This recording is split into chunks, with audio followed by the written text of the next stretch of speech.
If you're really into board games and you like tiny form factors, then you're gonna like this. Today, Josh and I are reviewing Tiny Epic Galaxies! Ooh! Welcome to Bros Review! I think one of my favorite things about this game is how small it is. When they say Tiny Epic Galaxies, they mean small. This is literally smaller than my hand, which is great because it makes it really easy to take with you to your friend's house. And it also makes it so storing all your board games is easier. I know at our house, we have a bunch of board games and they're huge. They take up a lot of space and it's hard to find room for them. And sometimes we get rid of board games because there's no room for them. So I'm stoked this is so small. They also packed a ton of artwork into all this small space, and the design is actually... It won't fit. The design is really cool. Like, you can just see from the cards, like, they're really well designed. They have cool artwork. Great artwork. The visuals are easy to understand, and there's even, like, there's cheat sheets on the cards and such, so that pretty much every card card always know what everything does. Like, every card says what the things on it does, so you don't forget midway through the game, what does this do? What does that do? And that goes along with learnability. This thing says it's really easy entry, and that's kind of true and kind of not true. So basically, when I got this game, I read the instructions and I couldn't figure out how to start the game.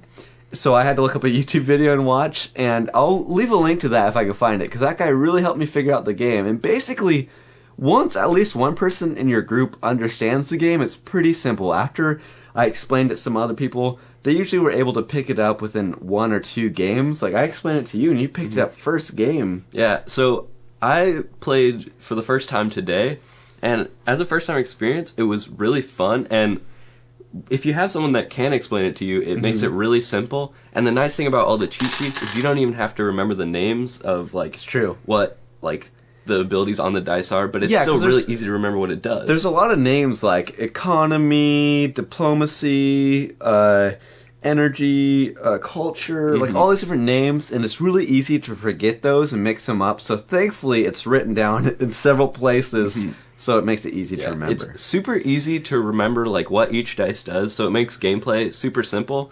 It's also like really easy to pick up. Like first game was a little bit rough. Like, he explained it, and I got the gist of it, but I had to think of a strategy. That was the thing. The first game, it wasn't hard to understand. It was just, I didn't understand the strategy to it yet. That makes sense. But by the second game, you kind of know how it works already, and so I was already kind of able to compete with them, and it made it really fun. The basic idea of the game is you're in your galaxy with your spaceships and space, and you have an empire. You're trying to upgrade your empire while at the same time conquering other planets. Conquering those planets gets you points, and it also unlocks special abilities for your empire. So you are trying to break the 21-point threshold before anyone else does. One very unique part of the gameplay is that you can copy other players' moves, which makes it so, like, unlike Monopoly, where people just leave because when it's not their turn, it's boring and you can't do anything. In this game, you can copy another player's move, and it might benefit you more than it benefited them. So you have to stay and pay attention to their moves.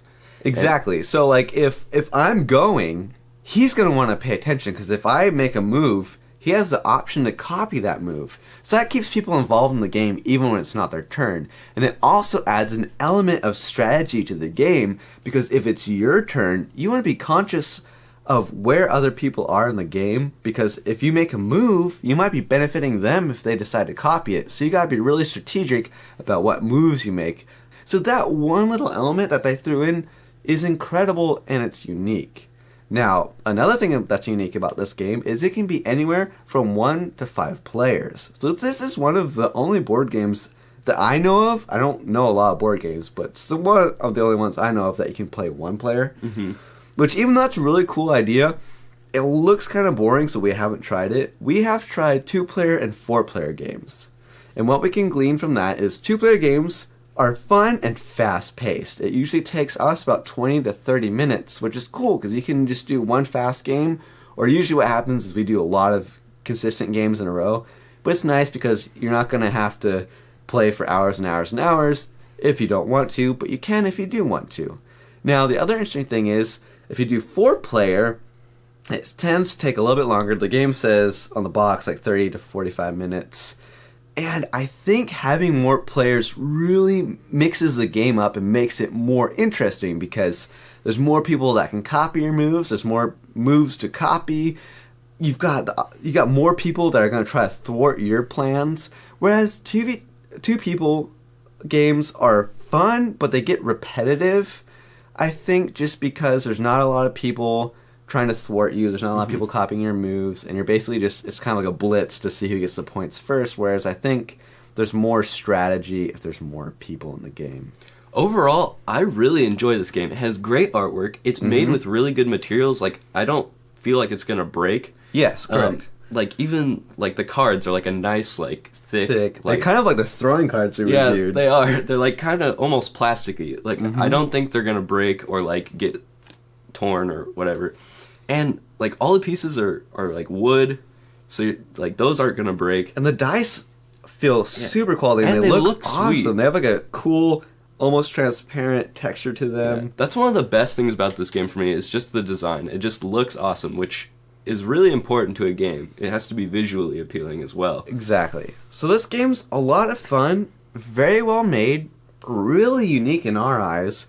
I would highly recommend it. We'll leave a link to it in the description below. Remember to come back next Monday when we review something new. And subscribe to keep up to date on all our latest content. We hope this review helped. Thanks, guys. Later. I must shrink to my tiny epic galaxy size.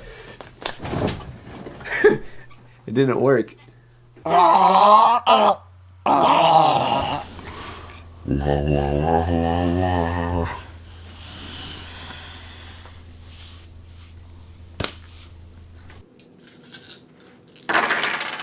Darn it. Sorry, I have to shake it. How hard is it to roll dice? There you go. Wait, you're gonna do that again smoother? It's so hard to do. It feels weird. Okay.